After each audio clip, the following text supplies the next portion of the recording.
This cyclone named Hidaya could hit any time and is predicted to cause torrential rain, strong winds, and powerful and dangerous waves, which could potentially disrupt marine activities in the Indian Ocean and settlement along the Kenyan coast. Our country must act decisively and swiftly to mitigate the devastating impacts of the present crisis and protect life and property. The loss of human life, displacement of people, and destruction of property has been most profound within fragile ecosystems on which the government has taken the following steps. First, the government has mapped out 178 dam and water reservoirs situated within public and private lands in 33 counties, which are already full and present imminent danger to adjacent settlements and people. Second, areas prone to landslides and mudslides in various counties have been identified as high-risk areas from which the adjacent settlements have to be evacuated. Third, relocation notices have been issued to all persons living in unplanned settlements within riparian reserves along rivers, streams, and other water courses. Acknowledging the gravity of this unfolding situation, the Cabinet has met 3 times over the last 10 days to provide leadership on a whole-of-government response to this crisis. To support disaster response and mitigation efforts across the country, the Treasury has been directed to provide adequate resources and work with other development partners to provide for the purchase and supply of food, medical, and other non-food items. County security committees are directed to determine on a case-by-case basis the radius that shall constitute the scope of the area subject to evacuation and mandatory relocation that has already been pronounced. The county security committees are further directed to continuously monitor other dams and water reservoirs across the country that may not be presenting a risk now, but could do so in the event of further precipitation. The Kenya Defence Forces and the National Police are directed to deploy resources, personnel, and equipment for carrying out coordinated public safety and risk mitigation operations in as many parts of the country as they have installations. Security agencies are further directed to enlist the support of the National Youth Service and work with the National Government Administration officers to respond to this emergency, including ensuring timely, orderly, and human evacuation of all persons at risk. Cabinet secretaries will spearhead disaster response and mitigation efforts across the country, and to this end, ministries, departments, and agencies are directed to work closely with the National Disaster Operations Center and security agencies to ensure the whole-of-government approach to the management of the prevailing crisis. The Ministry of Agriculture and Livestock Development, through the National Cereals and Produce Board, is directed to make available food supplies in government stores to support this effort. The Ministry of Health is directed to work with development partners, including the World Health Organization, AMREF, Red Cross, UNHCR, World Food Programme, and other relevant humanitarian agencies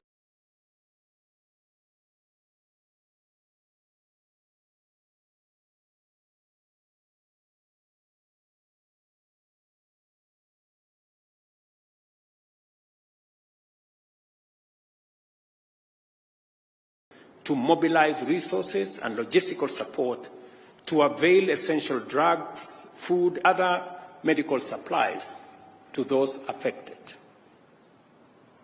The Ministry of Interior is directed to coordinate the relocation and evacuation of the affected members of the public, identification of sites for temporary shelter for displaced persons, and supervise the overall support program. The Ministry of Education is directed to postpone the dates of reopening of all schools in the country for the second term until further notice. Members of Parliament are requested to reorganize the CDF allocations to prioritize reconstruction of school infrastructure that has been damaged as a result of the floods ravaging the country. As the national government plays its role in dealing with the current situation, I request and urge county governments, development partners, and private sector to join in these efforts and provide support as, where, and when they can. In Nairobi, settlements in riparian reserves have complicated the response efforts and compounded and aggravated the risk to human life, safety, and property destruction. The Ministry of Interior is hereby directed to enforce the relocation notices issued earlier upon their expiry at 6:30 p.m. today. We appreciate and thank members of the public who are already cooperating with government on the evacuation and relocation effort that is underway. I want to mention specifically citizens in different parts. I saw, for example, in Dandora, citizens themselves volunteering, removing their structures, carrying their wares, carrying their furniture, and looking for places to store them. It is an encouraging development that citizens are part of the solution and they are participating in the evacuation and relocation efforts. Further, the government appreciates the goodwill demonstrated by thousands of individuals and institutions, volunteers, and others who have made tremendous input into alleviating the suffering and pain by those affected by the prevailing crisis. In the same spirit, the public is called upon to respect and adhere to safety alerts and interventions and to cease and desist from risking their lives or the lives of others by daring the force of nature. Kenyans must avoid endangering their lives by recklessly attempting to cross flooded rivers or drive on waterlogged roads. I extend my gratitude to the media for their commitment to contribute airtime worth Kenya shillings 100 million to support response to this crisis. The measures we are taking at present are aimed at responding to the current crisis in the immediate and the short term. For us to comprehensively address such a threat in the long term, we have to acknowledge and act to reverse the adverse effects of climate change.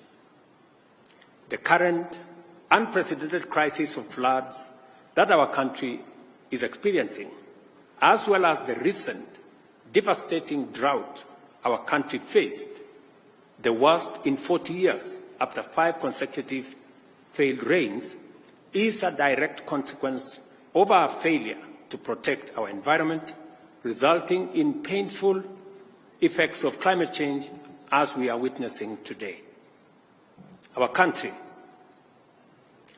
will remain in this cyclical crisis for a long time unless and until we confront the existential threat of climate change. Our climate action agenda is informed by the sad reality that our country's future remains under threat until we restore our degraded ecosystems, including forests, rivers, and wetlands. We must therefore remain committed to confront this existential challenge and do it head-on. It is imperative for us to prioritize environmental conservation efforts and implement aggressive reforestation and wetland restoration programs.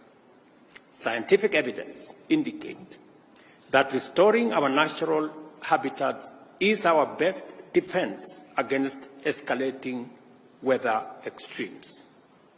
To this end, I urge you, fellow citizens, to sustain and intensify your positive response to the ecosystem restoration agenda, which aims to grow 15 billion trees nationwide within the next 10 years. This year's program on climate action agenda will be made public in the coming days. The Ministry of Environment and Climate Change and Forestry is hereby directed to immediately expedite the implementation of the ecosystem restoration program and work with all ministries, departments and agencies and other stakeholders to provide a whole of government, whole of society, whole of nation program. In the face of daunting challenges, immense threats and unprecedented hazards, our nation has never faltered. The people of Kenya always stand with one another and work together to overcome adversity. We are called upon once again to join hands in this critical juncture and support each other until this season passes, and afterwards, in all endeavors to secure a sustainable future for generations to come. Together, we will win the war against climate change, and also we will build a resilient nation. Thank you very much. God bless you, and God bless our great nation, Kenya. Asanteni sana.